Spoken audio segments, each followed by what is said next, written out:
नमस्कार मित्रांनो, माझे चॅनल वरती तुम्हा सर्वांचे मी स्वागत करते। आता संपत आला आहे तर अधिक मासामध्ये तुम्ही खूप सारे उपाय केले साल, पण अधिक मासामध्ये भगवान दत्तात्रयांनी सूर्यदेवाला का मानले आहे हे आजचे व्हिडिओमध्ये आपण सगळं सांगणार आहोत। तर व्हिडिओला लाईक करा आणि चॅनलला सबस्क्राईब करा। अधिक मास 2026 भगवान दत्तात्रयांनी सूर्याला का मानले आपले गुरु? जाणून घ्या। मायेच्या जगात अलिप्त राहण्याचा हा मौल्यवान जीवनमंत्र। आपण रोज सूर्याचे दर्शन घेतो पण त्याचे गुण आत्मसात करत नाही। दत्त गुरूंना सूर्यात कोणते दोन गुण दिसले की त्यांनी सूर्याला आपले गुरु मानले? वाचा। सनातन धर्मात भगवान दत्तात्रयांना लॉर्ड दत्तात्रेय गुरूंचे गुरु मानले गेले आहे। भगवान दत्तात्रयांचे वैशिष्ट्य असे की त्यांनी कोणत्याही एका व्यक्तीला गुरु न मानता निसर्गातील, प्राण्यांमधील आणि अवतीभोवतीच्या 24 वेगवेगळ्या घटकांकडून काही ना काही गुण शिकले आणि त्यांना आपले गुरु मानले। यामध्ये प्रामुख्याने सूर्य, वायू, आकाश, जल, अग्नी आणि विविध प्राण्यांचा समावेश आहे। श्रीमद्भागवत पुराणात श्रीमद् भागवतम अवधूत दत्तात्रयांच्या 24 गुरूंची कथा अत्यंत सुंदर रीतीने वर्णन केली आहे।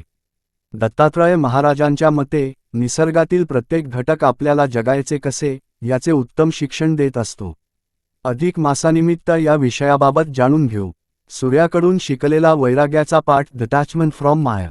भगवान दत्तात्रयांनी सूर्याला गुरु मानण्यामागे एक अतिशय सखोल आध्यात्मिक आणि व्यावहारिक दृष्टिकोन होता। त्यांनी सूर्याचे प्रामुख्याने दोन मोठे गुण आत्मसात केले। सूर्य आपल्या तीव्र किरणांनी पृथ्वीवरील जल शोषून घेतो, बाष्पीभवन करतो।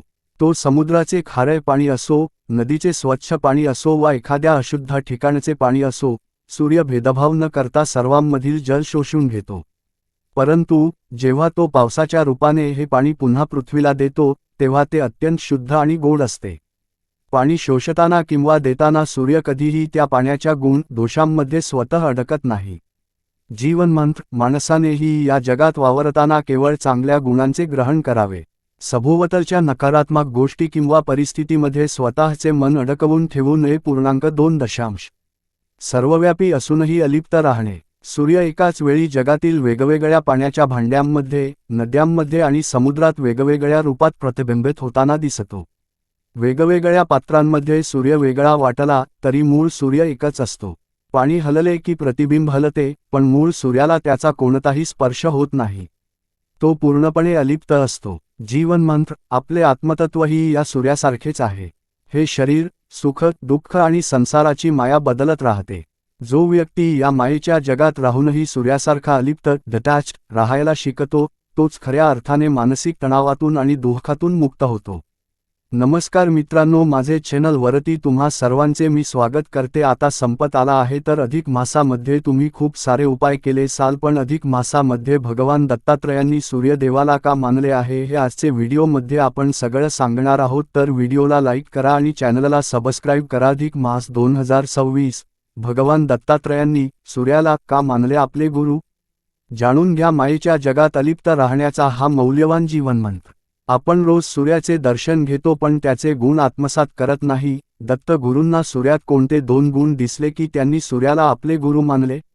वाचा। सनातन धर्मात भगवान दत्तात्रयांना लॉर्ड दत्तात्रेय गुरूंचे गुरु मानले गेले आहे।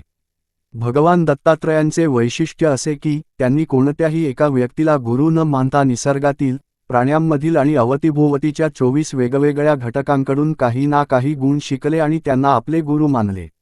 यामध्ये प्रामुख्याने सूर्य, वायू, आकाश, जल, अग्नी आणि विविध प्राण्यांचा समावेश आहे।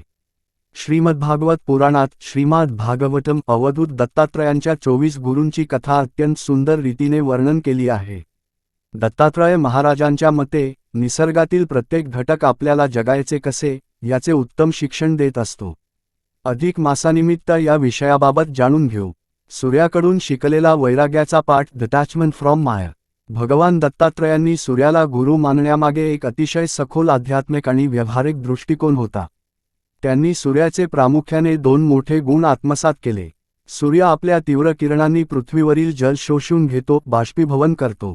तो समुद्राचे खारे पाणी असो, नदीचे स्वच्छ पाणी असो वा एखाद्या अशुद्ध ठिकाणचे पाणी असो, सूर्य भेदभाव न करता सर्वांमधील जल शोषून घेतो। परंतु जेव्हा तो पावसाच्या रूपाने हे पाणी पुन्हा पृथ्वीला देतो तेव्हा ते अत्यंत शुद्ध आणि गोड असते। पाणी शोषताना किंवा देताना सूर्य कधीही त्या पाण्याच्या गुण दोषांमध्ये स्वतः अडकत नाही. जीवनमंत्र माणसानेही या जगात वावरताना केवळ चांगल्या गुणांचे ग्रहण करावे. सभोवतालच्या नकारात्मक गोष्टी किंवा परिस्थितीमध्ये स्वतःचे मन अडकवून ठेवू नये. 2. सर्वव्यापी असूनही अलिप्त राहणे. सूर्य एकाच वेळी जगातील वेगवेगळ्या पाण्याच्या भांड्यांमध्ये, नद्यांमध्ये आणि समुद्रात वेगवेगळ्या रूपात प्रतिबिंबित होताना दिसतो. वेगवेगळ्या पात्रांमध्ये सूर्य वेगळा वाटला तरी मूळ सूर्य एकच असतो. पाणी हलले की प्रतिबिंब हलते, पण मूळ सूर्याला त्याचा कोणताही स्पर्श होत नाही. तो पूर्णपणे अलिप्त असतो. जीवनमंत्र आपले आत्मतत्वही या सूर्यासारखेच आहे. हे शरीर, सुख, दुःख आणि संसाराची माया बदलत राहते.